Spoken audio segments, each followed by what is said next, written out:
Barakatah Yahweh, Barakatah Yahweh Shai, Bahasham, Barakahak Wadash, Barakatum.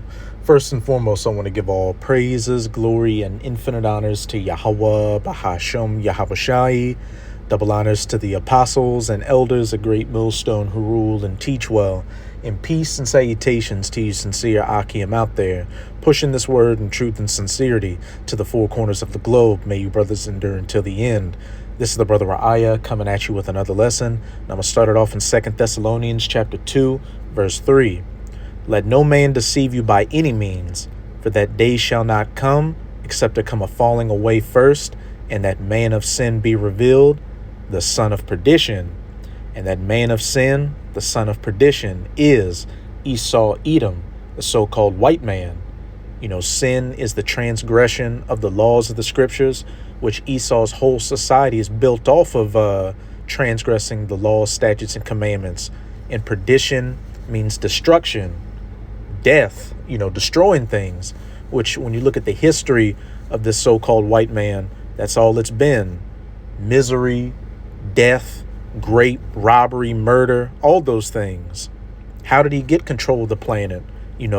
By his blessing, the sword, his military prowess and technology. Verse 4, who opposeth and exalteth himself above all that is called the Most High, or that is worshipped. And that's another thing about these Edomites. They have that God complex. Just look at the society they push, a atheistic, evolutionary-based, so-called scientific society, the Big Bang, where we all came from, pawn scum, so to speak. And in a society like that, survival of the fittest, those that would,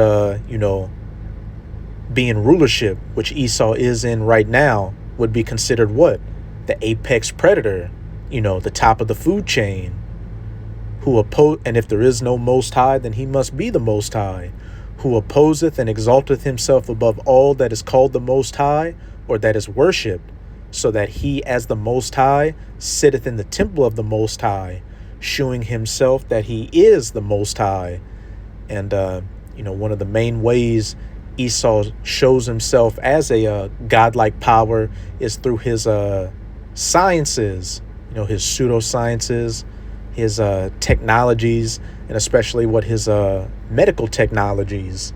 He likes to make people think that, before Edomites came into power, it was just a dark, savage world where there was no medicine. People were just dying of any dis-ease, here, there, or whatever. And that when he came with his revolutions in technology and medicine, life got so much better. Well, hey, when we look around at things right now, cancer rates are at an all-time high. GMOs are breaking down people's bodies. These jump shots people got, are breaking them down, mentally and physically. And just look over here in the United States of America, the life expectancy has decreased. And, but, I opened up the video with these verses to preface, this short I came across on YouTube on Dr. Ben Miles's YouTube channel. And it's titled Scientists Just Cured Paralysis with 3D Printed Spines. And hey, that would seem like a great revolution to people, which, you got these people with these debilitating diseases out here, which a lot of that's caused by what? The heavy metals in the atmosphere, the food we eat, the lifestyles we live, so that Esau can come with the solution to it. Hey, look at this technology and this medicine I have to help you out. So, to a carnal-minded person, they would ask, well, what would be wrong with this? Allowing, paralyzed people to walk again, the blind to see, or the deaf to hear. Hey, it's all a Trojan horse so that Esau can get people more, accepting to this digital, dystopia, this technological technocracy he's coming with, which ultimately is going to, have you people receiving a micro C-hip implant in your hand or in your forehead, which is the mark of the BEAST in Revelation 13, verses 16 to 18. And hey, as we're going to see in this clip, this is just another example of Esau Edom trying to shew himself as the Most High and oppose the Most High. Because what? When we read in the New Testament, Yahushua, the Son of the Most High, whom the world ignorantly refers to as so-called Jesus, performed miracles such as allowing, the lame to walk again, which, let's get that real quick. This is Mark chapter 2. I'm going to start at verse 1. And the header reads, the paralytic, someone who couldn't walk, healed. And again, he entered into Capernaum after some days, and it was noised that he was in the house. And straightway many were gathered together, insomuch that there was no room to receive them, no, not so much as about to open the door. And he preached the word unto them. And they came unto him, bringing one sick of the palsy, which was born of 4. And when they could not come nigh unto him for the press, they uncovered the roof where he was. And when they had broken it up, they let down the bed wherein the sick of the palsy lay. When Yahushua saw their faith, he said unto the sick of the palsy, Son, thy sins be forgiven thee. Verse 6, but there were certain of the scribes sitting there, and reasoning in their hearts, why doth this man thus speak blasphemies? Who can forgive sins but the Most High only? And immediately when Yahushua perceived in his spirit that they so reasoned within themselves, he said unto them, why reason ye these things in your hearts? Whether is it easier to say to the sick of the palsy, thy sins be forgiven thee, or to say, arise and take up thy bed and walk? But that ye may know that the Son of Man hath power on earth to forgive sins, he saith to the sick of the palsy, I say unto thee, arise, and take up thy bed, and go thy way into thine house. And immediately he arose, took up the bed, and went forth before them all, insomuch that they were all amazed and glorified the Most High, saying, we never saw it on this fashion. So Yahushua used spiritual powers, to perform this miracle on this paralyzed man to allow him to walk again. Well, hey, with Esau's technology, he's attempting to perform the same things, going back to that 2 Thessalonians, who opposeth and exalteth himself above the Most High, so that he can sit in the temple of the Most High and sheweth himself that he is the Most High. And, nobody in this current age, saw the miracles that Yahushua performed thousands of years ago. So, it's gone into the realm of myth and legend. So to these carnal-minded people in this atheistic society, when they read the Bible, they think, oh, that's just a made-up fairy tale book. Here we have this so-called white man who's doing these things, these technological miracles before our very eyes to where we can see it. That's where the power is. That's where the truth is. Well, hey, that's where the devil's got you, deceived out here. Which brings us to Revelation chapter 13. I'm going to start at verse 11. And I beheld another beast coming up out of the earth. And this is, speaking of America. And he had 2 horns like a lamb, and he spake as a dragon. And that 2 horns like a lamb, but spake as a dragon, goes into this political system. You've got the Republicans and the Democrats, which both speak to their, respective constituents, saying, look, if you vote for us, we're going to make things better for your wants and needs. But what? He spake as a dragon. At the end of the day, the majority of these politicians are in the pockets of these elites, and they're on board with their agenda, bringing about this NWO, this great reset. Hence, why whether it was Biden or Trump right now, things are moving towards what? Digital currencies, stable coins, AI, this digital cashless society. Verse 12, and he exerciseth all the power of the first beast that was before him, speaking of the ancient pagan Edomite Roman Empire, because America and this NATO EU system as a whole is just a continuation of Rome, and causeth the earth and them which dwell therein to worship the first beast whose deadly wound was healed, beginning with the Renaissance or the rebirth of that Roman way back into the earth, which what was one of the keys of Rome, that humanist mindset, putting man first. Verse 13, and he doeth great wonders, so that he maketh fire come down from heaven on the earth in the sight of men. And what should come to mind are those 2 atomic bombs dropped by America on Nagasaki and Hiroshima, in Japan during World War II, which was a power that was never seen on the earth before then.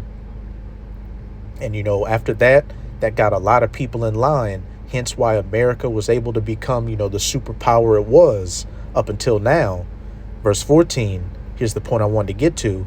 And deceiveth them that dwell on the earth by the means of those miracles which he had power to do in the sight of the beast. And as we're going to go into in that clip, that's one of Esau's technological, medical miracles he uses to deceive the people, saying to them that dwell on the earth that they should make an image to the beast which had the wound by a sword and did live, following after the ways of this system, which, you can see, a lot of these countries, they have democracies and voting and political parties. They wear business suits. They shave their faces. They look to speak English, follow after Western medicine practices, because Esau's in the power seat, and he's used his technological miracles to deceive the people into thinking that, hey, this is the right way to do things. Verse 15, but let's see where all this deception is going to lead to. And he had power to give life unto the image of the beast, which are the political, financial, and military aspects of this NATO EU system that the U.S. is a part of. Those iron toes mixed with miry clay in Daniel chapter 2, the reincarnated Roman Empire, that the image of the beast should both speak and cause that as many as would not worship the image of the beast should be killed. And look at how Esau gets down. You don't want to get a IMF bank in your country. You don't want to give alphabet rights to people, or allow, Edomite, especially U.S. corporations, into your country to, gain control of your resources. You're labeled as a dictator, a tyrant who doesn't believe in human rights or women's rights. So we have to come into your country and overthrow your government and set up a demonocracy. Verse 16, and he causeth all, and that he is speaking of the elites who truly run the system. Your Rothschilds, or Rockefellers, these banking and hidden families, both small and great, rich and poor, free and bond, to receive a MARK, that micro C-hip implant, in their right hand or in their foreheads, and that no man might buy or sell, save he that had the mark or the name of the beast or the number of his name. And ultimately that you should be killed out of society, on the one hand not being a part of it, and then on the other hand actually facing death for not receiving this micro C-hip. But starting off up in verse 11, we saw it went down from miracles to deceive the people all the way down to this mark being implemented, because that's the end goal of everything you're seeing right now. Esau convincing the people at first, and then eventually forcing the people to receive that micro C-hip implant. And he's going to come with a lot of deception and goodies to get you people on board with it. And, it talks about a mark in the forehead. Think about Elon Musk's Neuralink, which he's touting that to be able to allow the blind to see again eventually, the deaf to hear, and, those that are paralyzed to walk again in some form or fashion, which brings us back to this clip. And this is a fair use copyright disclaimer. I do not own any of the footage in this clip, nor do I stand to gain from it monetarily. It is simply for educational purposes. It's just created mini spinal cords that successfully reverse paralysis in rats. Spinal cord injuries leave more than 300,000. I'm gonna restart it. Scientists just created mini spinal cords that successfully reverse paralysis in rats. Spinal cord injuries leave more than 300,000 people in the US facing significant hurdles due to the central nervous system's poor repair capacity. Once spinal nerves are severed, they simply can't reconnect. But now, researchers at the University of Minnesota, Minnesota is in the United States of America, and I saw another beast come up that did many miracles to deceive the people.